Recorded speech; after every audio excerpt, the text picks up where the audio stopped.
అందరికి నమస్తే. ఇప్పుడు కాళేశ్వరం కమిషన్ కేసీఆర్కి నోటీస్ ఇచ్చింది, హరీష్ రావుకి నోటీస్ ఇచ్చిండ్రు, ఈటలందరికి నోటీస్ ఇచ్చిండ్రు. ఓకే, వాళ్ళు వస్తారు, అటెండ్ అవుతారు, పోతారు. అటెండ్ కాకపోతే సమాచారం ఇస్తారు, లేకపోతే ఏం జరుగుతుందో తర్వాత చూద్దాం అది. కానీ ఇప్పుడు ఇది ఒక పొలిటికల్ టర్న్ ఏంటంటే లోకల్ బాడీ ఎలక్షన్స్కు ఇది ఒక వెపన్ లాగా ఉపయోగించుకోవాలనుకుంటుంది కాంగ్రెస్. లోకల్ బాడీ ఎలక్షన్స్ ఎప్పుడు వస్తాయంటే మొన్న ఎవరో ఒక మినిస్టర్ చెప్తున్నాడు, మనం జూలైలో పెట్టుకోవాలి, జూన్లో స్కూల్స్ ఓపెన్ చేస్తారు, జూలైలో లోకల్ బాడీ ఎలక్షన్స్ అంటే సర్పంచ్, ఎంపీటీసీ, జెడ్పీటీసీ ఎలక్షన్స్ పెట్టుకోవాలి, మనం ఈ ఎలక్షన్స్లో ఈ వెపన్ వాడాలి. ఏమని? మేము కేసీఆర్ మీద చర్యలు స్టార్ట్ చేసినాం అంటే విచారణకు వస్తే చాలు. విచారణకు 100 మంది వచ్చారు, కమిషన్ విచారణకు 100 మంది వచ్చిండ్రు. దానిలో కేసీఆర్ కూడా ఒకరు, హరీష్ రావు కూడా ఒకరు, ఈటలందరూ కూడా ఒకరు.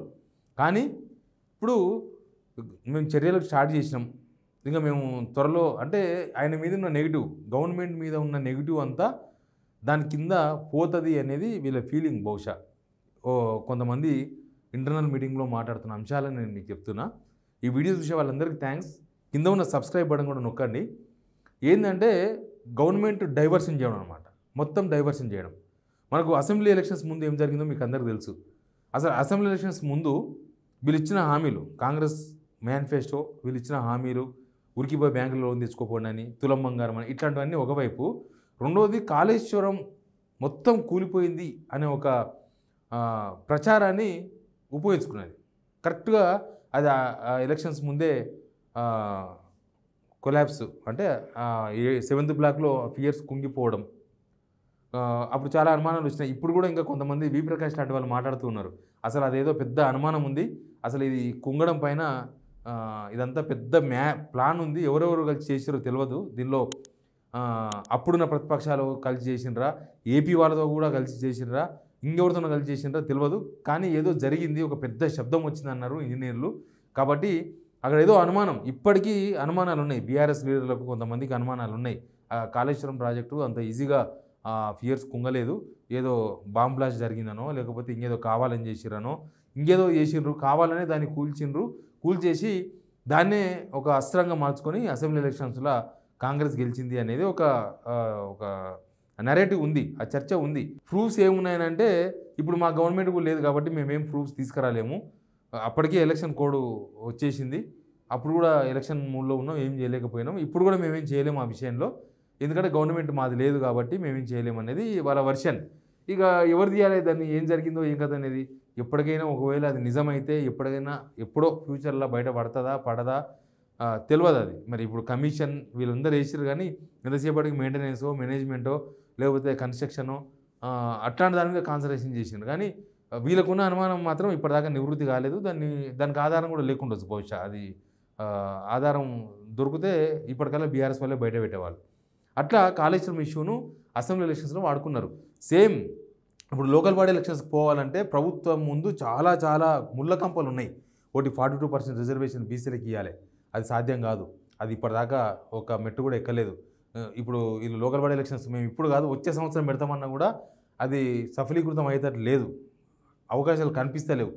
కాబట్టి ఆ 42% రిజర్వేషన్ అనేది ఆల్మోస్ట్ అటకెక్కింది. దానికోసమనే వాయిదా వేసుకుంటూ వచ్చిండ్రు. అది కాదని తెలిసినా కూడా పోతే నష్టం జరుగుతుంది 42% రిజర్వేషన్ ఇవ్వకుండా అనే ఒక కారణంతోన లోకల్ బాడీ ఎలక్షన్స్ వాయిదా వేసుకుంటూ వచ్చిండ్రు. ఆ తర్వాత వచ్చిన అనేక కాంప్లికేషన్స్, రాష్ట్ర ఆర్థిక పరిస్థితి బాగాలేకపోవడం, రేవంత్ రెడ్డి గారు రకరకాల వ్యాఖ్యలు చేయడం, తర్వాత కనీసం స్కీమ్స్ అమలు చేయకుండా లోకల్ బాడీ ఎలక్షన్స్కి పోతే అది తీవ్రమైన ఎఫెక్ట్ ఉంటుంది. ఆ జనాల్లో బాగుంది, రైతు భరోసానో, లేకపోతే రుణమాఫీయో కావచ్చు, లేకపోతే పెన్షన్లు కావచ్చు. ఇప్పుడు ఈరోజు ఎంత తారీఖు? ఈరోజు తారీఖు 22. ఈరోజు కూడా ఇప్పటి వరకు కూడా పెన్షన్స్ రాలేదు తెలంగాణ. సగానికి 30% తెలంగాణలో వృద్ధులకు ఇచ్చే 2,000 రూపాయలే, 4,000 ఇస్తామన్నారు, ఇవ్వలేదు వాళ్ళు. కానీ 2,000 రూపాయల పెన్షన్ కూడా లేదు ఇప్పటిదాకా కూడా చేరలే. ఎప్పుడైనా సరే మంత్ ఎండింగ్ వస్తుంది, ఒక్కొక్కసారి మంత్ అయిపోయినాక వస్తుంది పెన్షన్స్. తర్వాత హోమ్ గార్డ్స్కు నిన్నమని వచ్చింది జీతం. తర్వాత చిన్న ఉద్యోగులకు చాలామందికి జీతాలు సరిగా టైం కూడా వస్తలేవు. ఇట్లా గవర్నమెంట్ మీద అన్ని వర్గాల ప్రజలు తీవ్రమైన అసంతృప్తితో ఉన్నారు. కానీ అది ఎలక్షన్ ఎజెండా కాకూడదు. అది ఎలక్షన్ ఎజెండా అయితే కాంగ్రెస్కు తీవ్రమైన ప్రభావం ఎదురుగాక తప్పదు. కాబట్టి ఇప్పుడు ఒక కొత్త ఎజెండా అయింది.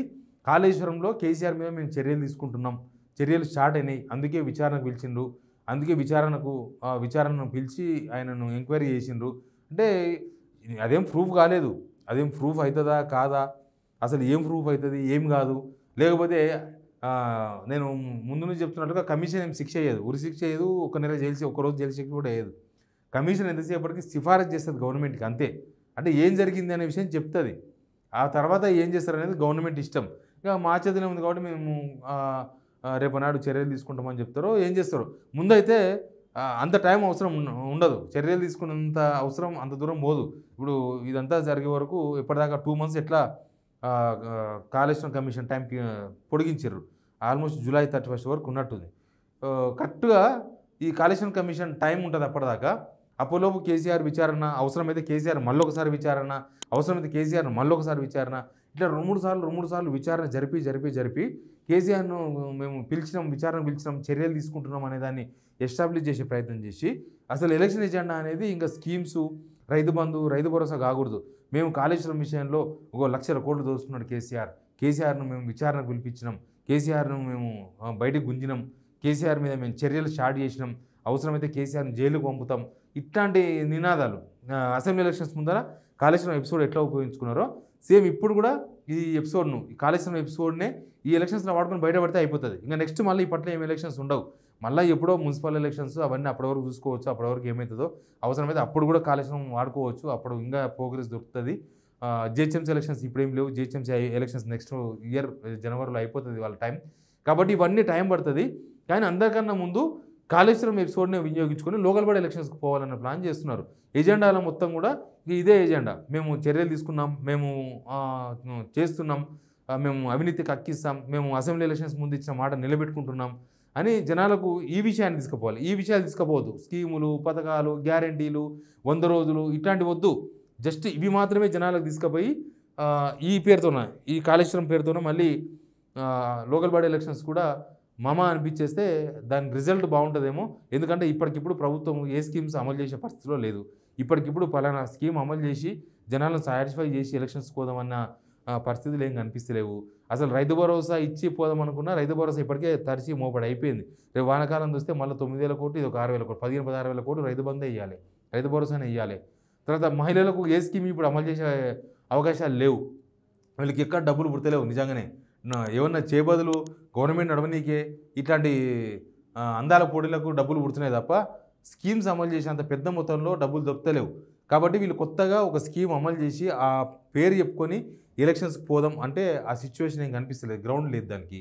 కాబట్టి ఇవన్నీ వద్దు, ఇవన్నీ పక్కన పెట్టేసి సేమ్ అసెంబ్లీ ఎలక్షన్స్లో ఏ ప్రొసీజర్లో పోయినామో, అసెంబ్లీ ఎలక్షన్స్ ముందు ఏ ఎజెండాతో పోయినామో సేమ్ లోకల్ బాడీ ఎలక్షన్స్ ఒక్కటి గట్టెక్కిపోతే ఈ ఎజెండా ఉపయోగించుకొని తర్వాత పొజిషన్ తర్వాత అవుతుంది. తర్వాత మళ్ళీ ఎలక్షన్ అప్పుడు తర్వాత మళ్ళీ చూసుకోవచ్చు ఎప్పుడైనా ఎలక్షన్ వచ్చినప్పుడు. కానీ అప్పటిదాకా కూడా దీన్ని నడిపిస్తుంటూ పోవచ్చు అని ఒక వెనుక ఒక ప్లాన్ ఉంది అనేది ఒక చర్చ జరుగుతుంది. అదొక నరేటివ్ కూడా కనిపిస్తుంది. ఎందుకంటే 2 months ఇప్పుడు కేసీఆర్కు, వీళ్ళందరికీ, హరీష్ రావుకి ఇచ్చింది జస్ట్ June 1st వీకే కదా టైం. కానీ July 31 దాకా ఎందుకు పొడిగించారు, 2 నెలలు ఎందుకు పొడిగించారు రిపోర్ట్ ఇన్నికి? ఆల్రెడీ రిపోర్ట్ రెడీగా ఉంది, 400 పేజీల రిపోర్ట్ తయారు ఉందని కమిషన్ చైర్మన్ గారే మీడియాకి చెప్పినట్లుగా రకరకాల వార్తలు ప్రింట్ అయినాయి, మన పేపర్లో చూసినాం. మరి అంత అయిన తర్వాత ఇప్పుడు కేసీఆర్ ఇచ్చే వివరణో, హరీష్ రావు ఇచ్చే వివరణో, వీళ్ళందరూ ఇచ్చే వివరణ ఏం చేస్తారు? జస్ట్ వెనక అటాచ్ చేయడం తప్ప మిగిలింది ఏం లేదు. దీనికి ఒక 10-15 రోజుల కన్నా ఎక్కువ టైం పట్టదు. జూన్ కల్లా అయిపోవచ్చు. కానీ జూలై దాకా గుంజిండ్రు దీని టైం అంటే కేసీఆర్ను మళ్ళీ పిలవాలి, మళ్ళీ విచారణకు పిలవాలి, ఈ అంశం మీదనే లోకల్ బాడీ ఎలక్షన్స్కి పోవాలి అని ఒక ప్లాన్ ఉంది అనేది రాజకీయ వర్గాల్లో జరుగుతున్న చర్చ. Please subscribe signal TV.